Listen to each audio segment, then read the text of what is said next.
nomás. Estamos listos. Gracias, pastor. Estamos listos. A pesar de estar listos, Señor, yo quiero orar también. Quiero pedirte, Dios, que tu palabra, Señor, sea transmitida fidedignamente, de acuerdo como tu Espíritu Santo lo establece, Señor. Y que mientras hablamos de tu palabra, tu Espíritu Santo sane, restaure, haga milagros, toque corazones, Señor. Y que en este lugar, Señor, salgamos todos diciendo que aquí ha estado la gloria de nuestro Señor. En el nombre de Jesús, amén. ¿Cómo están? ¡Wow! ¡Qué espectáculo maravilloso desde acá! Es un privilegio para mí hablarles esta mañana.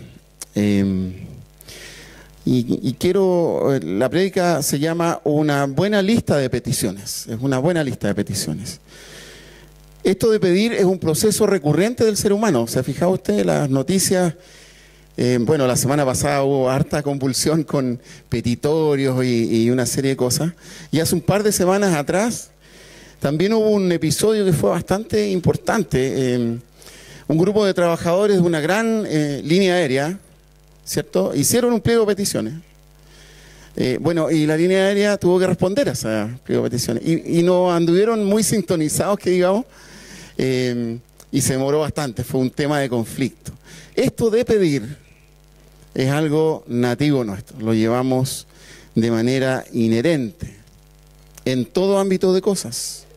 Hay algunas demandas que son legítimas, hay otras que parecen desproporcionadas, hay algunas que quienes reciben la petición lo pueden cumplir y hay otras que topa con la visión que tienen respecto de la sociedad, del mundo, de un tema de valores.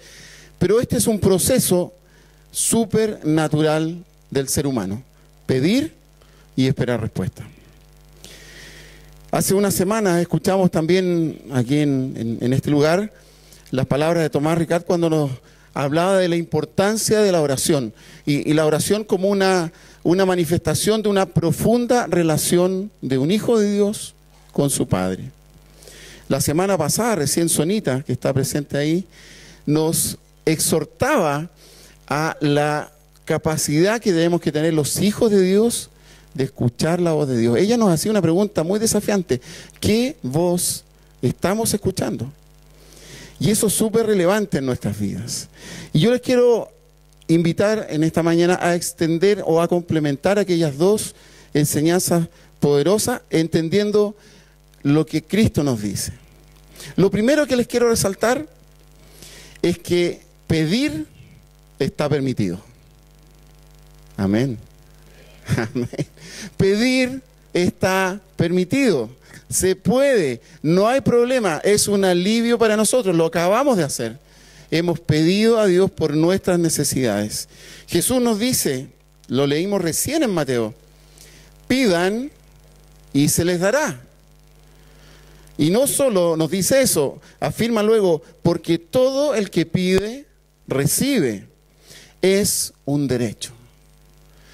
Usted no va a ver nunca a un cristiano, a un creyente, con un neumático al hombro, con una botella, con un pañito, con querosena dentro de la botella, y le pregunte, ¿dónde va, hermano? No, voy a hacer una barricada porque tengo que hacerle una petición a Dios. Eso no existe. Para los cristianos, pedir es un derecho. Es un derecho que tenemos consagrado. Por medio de Jesús, Él nos reconcilió con el Padre. Y por tanto nos ha dejado una puerta abierta para pedir. La palabra nos dice que por medio de los méritos de Jesús tenemos libertad para entrar al trono de la gracia. Y eso es así. Tenemos libertad completa para entrar al trono de la gracia. Entonces, ¿cómo debemos hacer esto? Es súper bueno lo que hicimos hace un rato atrás, de orar por nuestras necesidades. Pero también hay algunas advertencias en la carta de Santiago o Jacobo, el hermano de Jesús, se nos indica de la siguiente manera, nos dice, no tienen porque no piden. Y cuando piden, no reciben porque piden con malas intenciones para satisfacer sus propias pasiones. Esto lo podemos encontrar en Santiago, el capítulo 4, versos del 2 al 3. Investigando por ahí me encontré con una versión de una Biblia que se llama Biblia, el lenguaje sencillo. Y lo más llamativo de esa Biblia es que precisamente está escrito en lenguaje sencillo. Es re fácil de entenderla. Y dice lo siguiente en este mismo versículo: ustedes no tienen, porque no se lo piden a Dios. Amén. Y cuando piden lo hacen mal, porque lo único que quieren es satisfacer sus malos deseos. Es tremendo, a veces pedimos equivocadamente. Creemos que necesitamos algo y Dios nos dice no lo necesitan. Jesús hace un énfasis especial en una de las características que tiene que tener esta petición. Dice: cuánto más su Padre que está en el cielo dará cosas buenas a los que le pidan. Fíjese que un ratito antes, en el versículo, Jesús hace una comparación de nosotros como hombres y Dios. Nosotros somos malos y Dios es bueno. Pero nos dice que aún así, nosotros siendo malos, sabemos dar a nuestros hijos. Cuando nos piden pan, les damos pan y no una piedra, o no una roca. O cuando nos piden pescado, les damos pescado y no les damos una serpiente en su lugar. Por lo tanto, nosotros, aún siendo malos, sabemos dar cosas buenas. ¿Cuánto más el Padre dará cosas buenas a quienes se lo pidan? Pero, ¿se fijó que ahí hay un detalle? Hay un detalle pequeñito, pero relevante. ¿Cuáles son las cosas que debemos pedir? Buenas cosas. Entonces, no es pedir cualquier cosa. Tenemos que pedir cosas buenas. Eso es lo primero. Podemos pedir en nuestro derecho. Dios nos las va a dar cuando sean cosas buenas. Pablo, en su carta a los Colosenses, nos enseña un tipo de oración que se focaliza en cosas buenas. Pablo le escribió esta carta a los hermanos de la ciudad de Colosas. Pablo no fundó esta iglesia. Él no la fundó. La fundó un siervo de Dios que conoció a Pablo, que se llama Epafras. Y Pablo, estando preso en Roma, recibe la visita de este siervo de Dios y le cuenta algunas cosas de la iglesia. Esas cosas que le cuenta Epafras movieron el corazón de Pablo y les escribe urgentemente esta carta y les dice: no hemos dejado de orar por ustedes. Y he aquí la primera característica de toda oración de un creyente: debe ser permanente. ¿Escuchó? El creyente debe orar permanentemente. No hemos dejado de orar por ustedes. Mire, dígale a su vecino, a su hermano, a su esposa: no dejes de orar por mí. Dígale: no dejes de orar por mí, porque la oración de un creyente, según Pablo, es una oración permanente. Amén. ¿Qué vamos a pedir entonces? Y aquí Pablo nos enseña tres cositas, tres perlitas. Pablo dice: pedimos que Dios, aquí va la primera, les haga conocer plenamente su voluntad. Les haga conocer plenamente su voluntad. Entonces, Pablo pide o nos enseña que una buena cosa es pedir que nuestros hermanos conozcan plenamente la voluntad de Dios. Ahora, no es una oración solamente hecha para los hermanos. Aquí hay abuelos, pastor, ya quien lo mencionaba, hay padres, hay madres, hay esposos, esposas. ¿Cómo sería esto si nosotros constantemente, perseverantemente oráramos para que nuestro esposo, esposa, hijo, hija, nieto, yernos, recién ahí los suegros que mencionaba el pastor, ellos tuviesen pleno conocimiento de la voluntad de Dios? Imagínense esa oración. Imagínense cómo sería, aparte de orar por sus necesidades, orar perseverantemente para que Dios les haga conocer la voluntad de Él para sus vidas. No andaríamos titubeantes, sabríamos qué voz escuchar. Dios se encarga por medio de su palabra de hacernos conocer su voluntad. En el fondo de esta oración es: destapa mis oídos para que pueda escuchar tu voluntad. Dígale a su hermano que tiene al lado: no voy a dejar de orar por ti. Y además voy a pedir, dígale a su hermano, que tú conozcas plenamente la voluntad de Dios para tu vida. Amén. Es largo, ¿ah? Es larga esta repetición, pero por Dios que es poderosa. Porque ¿sabe qué? Usted va a tener sentado al lado suyo en este instante a un hermano que va a conocer lo que Dios quiere para él. Y eso sí que es poderoso.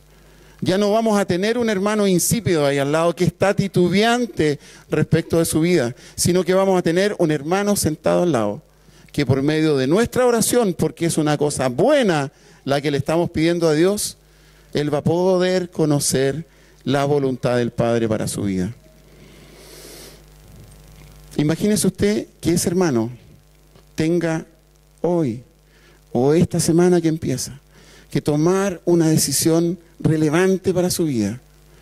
La oración que usted acaba de hacer, repitiendo, le va a permitir a él conocer la voluntad de Dios para esa decisión de esta semana. Es poderoso lo que podemos hacer y nos transformamos no solo en una iglesia que pide para nosotros, que es muy bueno pedir por nuestras necesidades, pero también es bueno pedir por las necesidades del hermano, de quienes estamos acá, porque somos comunidad. Segunda cosa que nos enseña Pablo de la oración. Ya dijimos que era conocer plenamente su voluntad. Lo segundo, con toda sabiduría. Con toda sabiduría. Ser sabio no significa ser inteligente. Nosotros confundimos recurrentemente la sabiduría con la inteligencia. Ser sabio es en esencia saber distinguir el bien del mal. Simple, pero por Dios que es difícil. Sobre todo en estos tiempos donde la misma palabra nos exhorta y nos dice: a lo bueno llamarán malo y a lo malo llamarán bueno. Esos son los tiempos que vivimos actualmente. Por lo tanto, es súper relevante para un creyente, para un hijo de Dios, tener sabiduría. ¿Y dónde encontramos la sabiduría? En el temor a Dios. Y temor no es el susto de Dios, es el respeto, es la reverencia, es el conocer a Dios. Ahí está nuestra fuente de sabiduría. Ahí vamos a poder discernir entre lo bueno y lo malo. Tomar una decisión que sea de bienestar para nosotros, de aquella decisión que nos va a llevar a un desastre.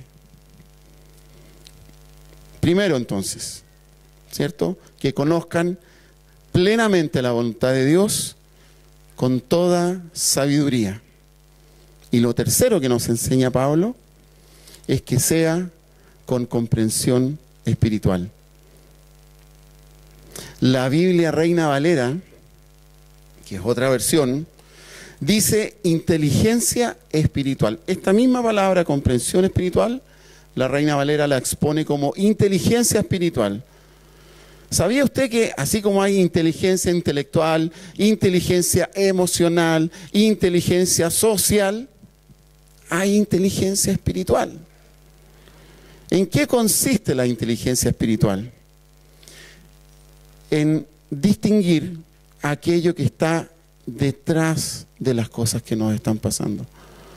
Aquello que lo ocasiona, aquello que lo mueve, aquella situación que está presentándose en nuestra vida, qué es lo que lo está generando. Y eso nos permite discernir si nos hacemos a un costado y lo dejamos pasar o si lo enfrentamos.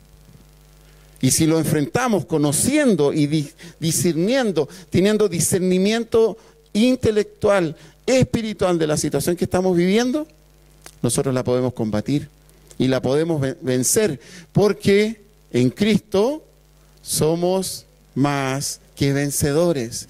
Es relevante que los hermanos tengamos inteligencia espiritual.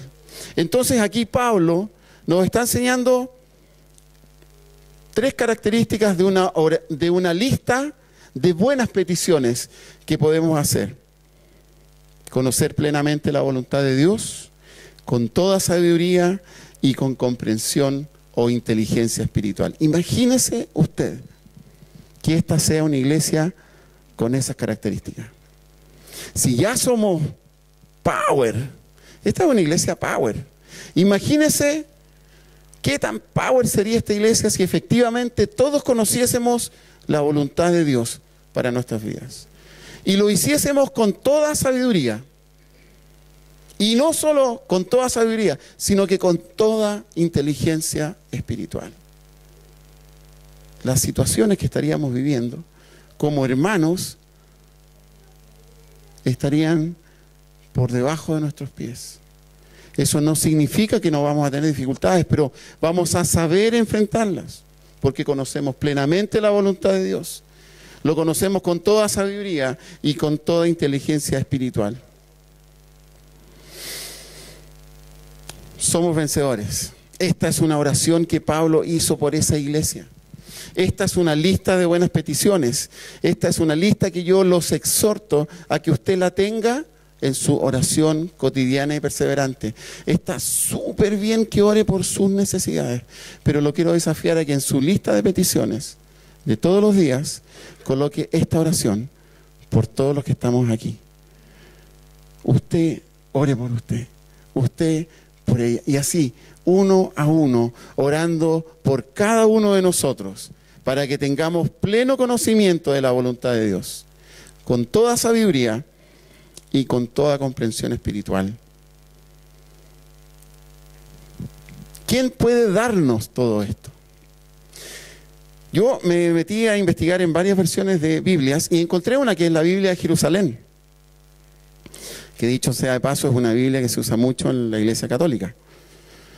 No estoy haciendo una apología a la Iglesia Católica. Pero sí dice lo siguiente en este versículo: que tengan toda la sabiduría y la inteligencia que da el Espíritu Santo. Él es el que nos da la sabiduría. Esto se trata de una relación con el Espíritu Santo. Es Él quien nos da. Entonces, esta oración que Pablo hace por los hermanos en Colosas es para que ellos tengan una relación con el Espíritu Santo, y por medio de eso conocemos la voluntad de Dios con toda sabiduría y con toda inteligencia espiritual. Amén. ¿Hasta aquí? ¿Estamos bien? ¿Se entiende? ¿Me he explicado bien? Qué bueno. Gracias, Señor. ¿Qué es lo que nos va a ocurrir cuando oremos de esta forma? Hay consecuencias, hermanos. Les debo advertir que hay consecuencias. Si tienen ahí los versículos que leímos, lean el versículo 10. Pongan sus ojos sobre el versículo 10 de Colosenses, capítulo 1.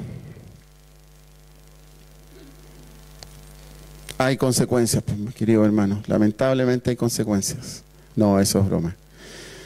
Vean las consecuencias que vamos a tener. La primera, el versículo 10 dice: para que vivan de manera digna del Señor. Nos va a pasar eso. Oiga, qué relevante en este tiempo. Solo en los últimos 3 o 4 días para atrás. Qué relevante es vivir de manera digna del Señor. Si ustedes han leído las noticias, hay algunas personas que no lo están pasando bien por haber vivido de manera indigna al Señor. Pero nosotros estamos llamados a que si tenemos esta oración entre nosotros, lo que nos va a pasar es que vamos a vivir de manera digna del Señor. En el mismo verso 10, segunda consecuencia: agradándole en todo a Dios. Lo que usted haga, hermano, hermana, le va a agradar al Señor.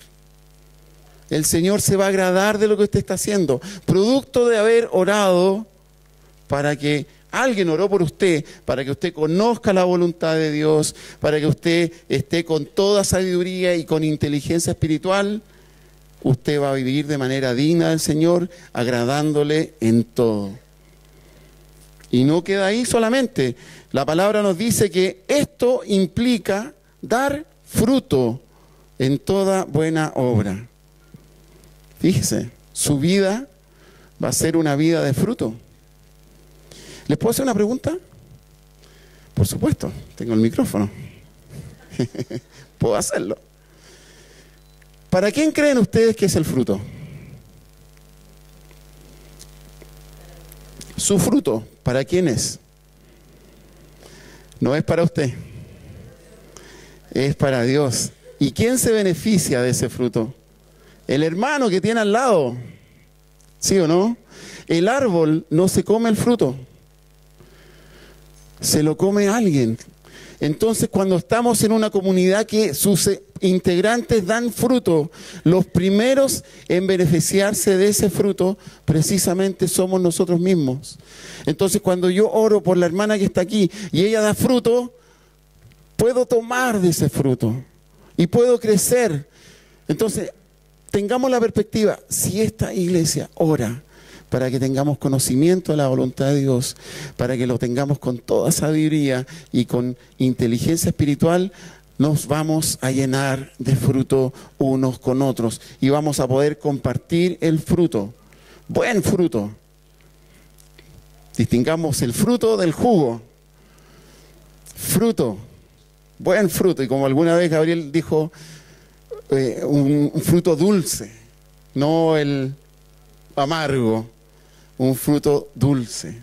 Y ese va a ser lo que nos va a mover. Cuando venga gente a este lugar y diga, oh, la Trinidad, ¿cómo es esa iglesia? Es una iglesia llena de fruto. Amén. Esta es una iglesia llena de fruto, pero queremos ser rebosantes de fruto. Otra cosa que nos va a pasar, en el mismo versículo 10, dice, crecer en el conocimiento de Dios. ¿Qué creen ustedes que Dios quiere? Que lo conozcamos. También en el versículo 11 dice, y ser fortalecidos en todo sentido con su glorioso poder. Usted no va a andar solo. Usted no va a enfrentar el mundo en sus fuerzas. Va a andar con las fuerzas de Dios y en su glorioso poder. Amén. Yo habría saltado en una pata ahí. Va a poder enfrentar las circunstancias de la vida fortalecido en el poder de Dios, no en sus fuerzas.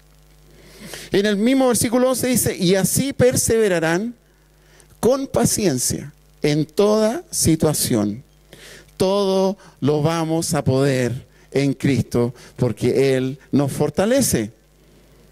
Vamos a perseverar con paciencia en toda situación, las buenas y las malas, como cantábamos hace un rato, en el fondo del mar, o en el más alto lugar, en el más profundo abismo, tendremos fuerzas y paciencia, porque sabemos que no vamos a estar solos, sino que somos fortalecidos en todo sentido con su glorioso poder.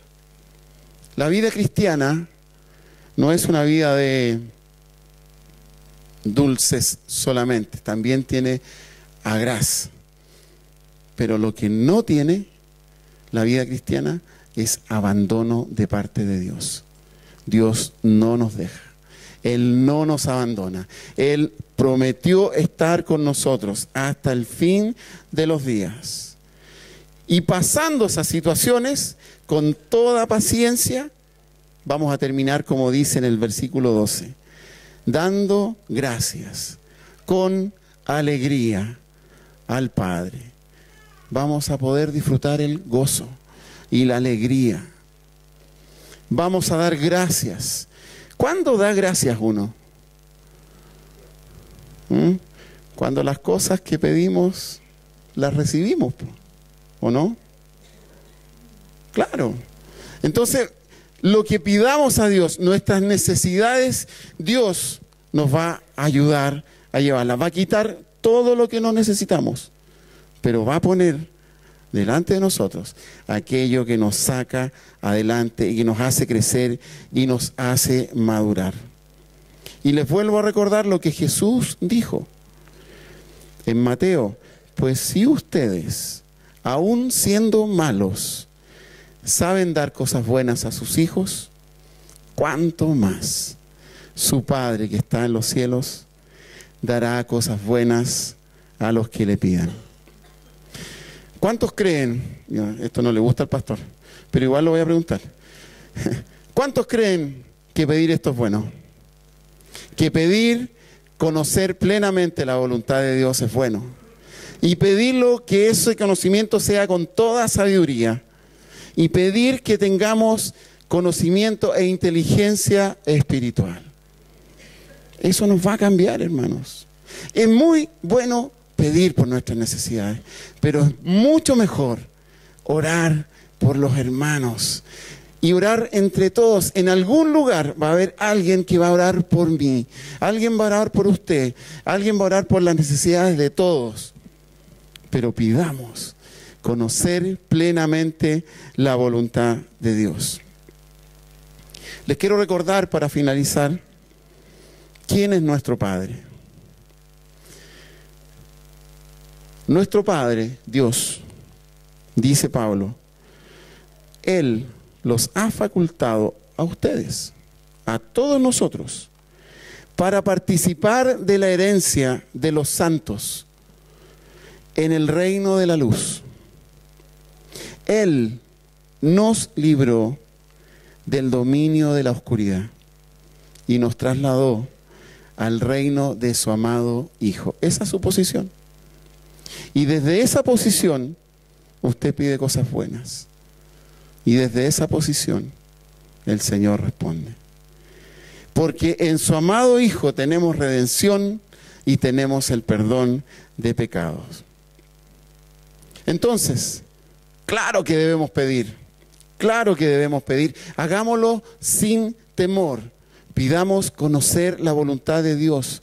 Y que esa sea la voz que escuchemos, Sonia, como tú decías el domingo pasado. Y pidámosle a Dios con mayor razón cosas buenas.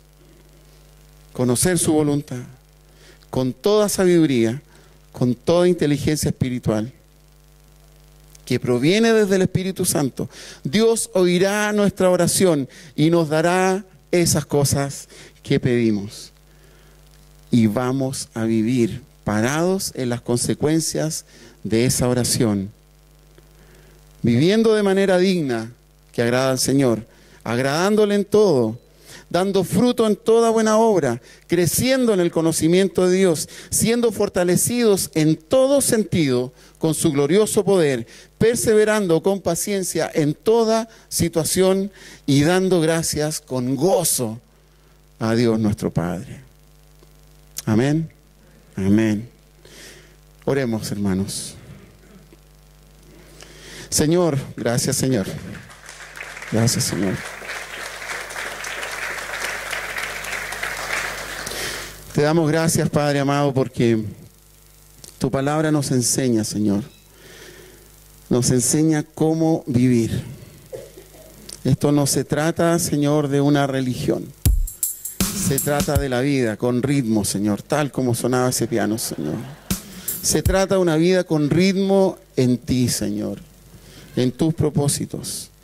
Gracias, Señor, porque si te pedimos cosas buenas, conocer tu voluntad con toda sabiduría y con comprensión espiritual, tú nos vas a llenar de cosas buenas, Señor. Cosas que nos llenarán de tu preciosa y poderosa presencia. Permítenos, Señor, no solo orar de esta manera por nuestras necesidades, sino permítenos, Señor, que hoy, antes de salir de acá, podamos orar por quienes tenemos cerca nuestro, unos por otros, Señor, para que cada uno de nosotros, Señor, sea pleno de tu conocimiento, de tu voluntad. Que tenga de ti toda la sabiduría y el conocimiento espiritual. Y Señor, danos la fuerza para hacerlo todos los días de nuestra vida. Te lo pedimos, Padre, y disponemos nuestro corazón a hacerlo todos los días para tu gloria. En el poderoso nombre de Jesús. Amén.